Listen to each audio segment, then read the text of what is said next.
Have you ever felt completely exhausted despite spending your entire day doing virtually nothing? You scroll through social media for hours, binge watch shows, play video games, or just bounce between apps on your phone, and somehow end up more tired than if you'd run a marathon. Why is that? What if I told you that the very thing your brain craves, dopamine, might actually be the culprit behind your constant fatigue? We live in an age of unprecedented stimulation. Our phones, computers, and devices are engineered to deliver dopamine hits with minimal effort. A notification here, a like there, a new episode ready to autoplay. But something isn't adding up. Despite having more leisure time than ever before, many of us feel perpetually drained, empty, unmotivated. If you've ever wondered why you feel so tired despite doing so little, or why genuine productivity feels increasingly difficult, this is for you. Today, we're diving into the hidden relationship between dopamine, energy, and why your brain's reward system might actually be sabotaging your vitality. Let's start with what dopamine actually is. Contrary to popular belief, dopamine isn't just the pleasure chemical. It's much more complex than that.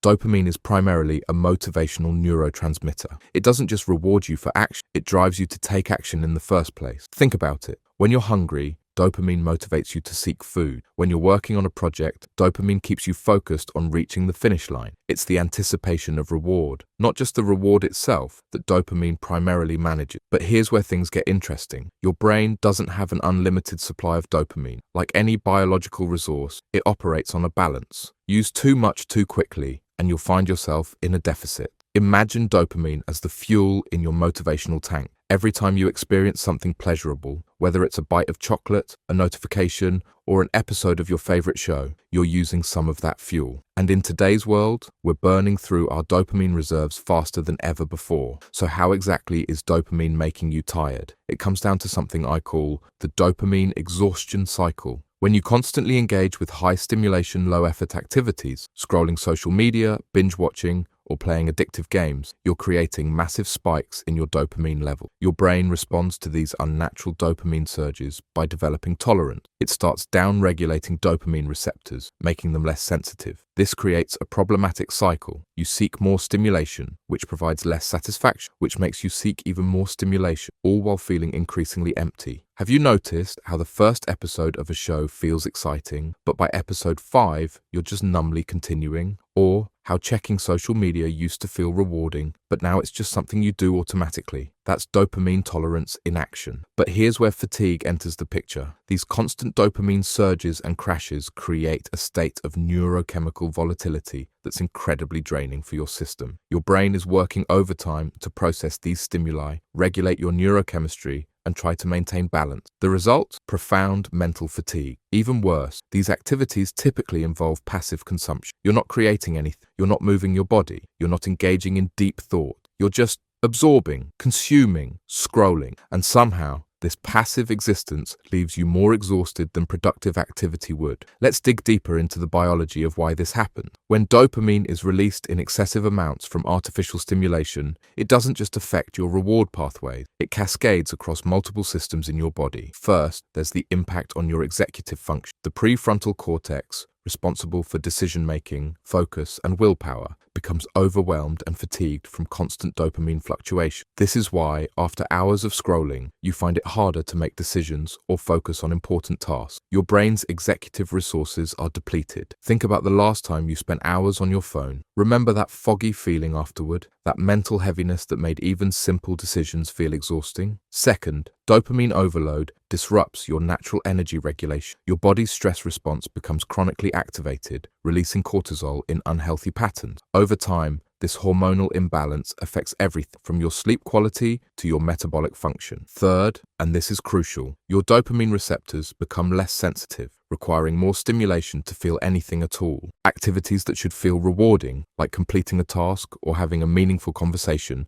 no longer provide enough dopamine to register as satisfying. The world becomes grey, flat, understimulating, and your brain, desperate for dopamine, pushes you toward increasingly extreme forms of stimulation, while simultaneously making you too tired to pursue genuinely fulfilling activities. It's a perfectly designed trap. There's another layer to this that makes it even more insidious. Social media and digital entertainment don't just hijack your dopamine system, they reframe your entire perception of what's interesting and worth your attention. When you constantly consume highlight reels of other people's lives, extreme entertainment, and algorithmically optimized content, regular life starts to seem unbearably boring. The conversation with your partner can't compete with the drama of your favorite show. The satisfaction of completing a work project pales in comparison to the dopamine hit from your favorite game. Even beautiful real-world experiences, like a sunset or a meal with friends, can seem dull compared to the hyper-stimulating digital world. Your baseline for what constitutes interesting becomes so skewed that normal life feels exhausting simply because your brain is constantly comparing it to the dopamine-rich alternatives. This creates a painful double bind. Normal activities feel increasingly draining as they don't provide enough dopamine, yet the high dopamine activities you turn to instead are making you even more tired in the long run. It's like being trapped between two forms of exhaustion with no clear way out. So what's the solution? How do we break free from dopamine exhaustion? The answer isn't eliminating dopamine, it's restoring balance to your dopamine system. And this requires a counterintuitive approach, doing things that initially feel harder but ultimately give you more energy. First, you need a period of dopamine recalibration. This means temporarily reducing your exposure to hyperstimulating activity, a digital detox.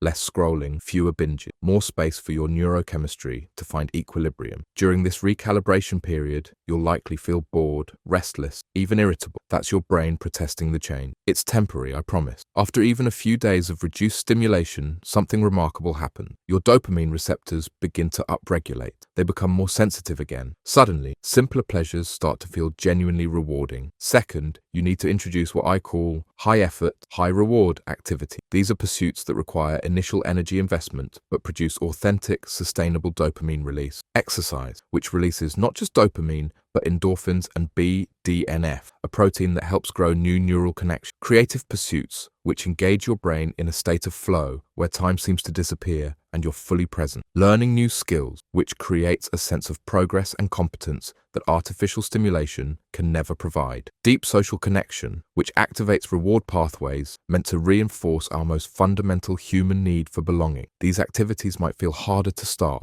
They require pushing through initial resistance, but they leave you energized rather than depleted. Third, practice dopamine scheduling. Instead of allowing constant, random dopamine hits throughout your day, intentionally schedule both your work and your reward. Work deeply for a defined period, then give yourself a genuine break with a healthy reward. This creates a sustainable rhythm that works with your brain's natural motivational system. Fourth, rebuild your relationship with boredom. Boredom isn't your enemy. It's a crucial biological signal that spurs creativity and deeper thinking. Try sitting with boredom occasionally. Let your mind wander. Notice the discomfort without immediately reaching for your phone. This simple practice helps recalibrate your dopamine baseline and restores your brain's natural ability to generate interest and motivation from within. There's another dimension to dopamine exhaustion that we haven't discussed yet, how it warps your perception of time. Have you ever noticed how quickly hours disappear when you're scrolling or binge-watching? That's not just lost time, it's a neurological phenomenon. High dopamine, low-effort activities create a state of time compression where hours feel like minutes. This is different from the healthy flow state you might experience during creative work. In flow, time seems to disappear because you're fully engaged. In dopamine-driven time compression, time disappears but leaves you feeling empty afterward. This distorted relationship with time contributes significantly to your fatigue. By recalibrating how you spend your time, you're not just managing your dopamine system, you're reclaiming the most precious resource you have. Reclaiming your energy from dopamine exhaustion isn't about deprivation, it's about liberation. It's recognizing that the very activities you turn to for escape might be creating the tiredness you're trying to escape from. When you stop letting your dopamine system run on autopilot and start intentionally directing it, something transformative happens. You find yourself with more energy, not less. You discover that productivity actually feels good, often better than passive consumption. The world regains its color and texture, and most importantly, you reclaim your agency, your ability to choose where your attention goes rather than having it constantly hijacked. The path isn't always easy. There will be moments of discomfort as your brain adjusts to this new relationship with stimulation and reward. But on the other side of that discomfort is a kind of energy you might have forgotten was possible. So ask yourself, what's one small step you could take today to begin recalibrating your dopamine system. Maybe it's putting your phone in another room for the evening. Maybe it's committing to a creative project you've been putting off. Maybe it's simply being more conscious of where your attention is going. Whatever it is, that first step is powerful, because when you understand how dopamine is actually making you tired, you gain the power to make it energize you instead. Take that power back today.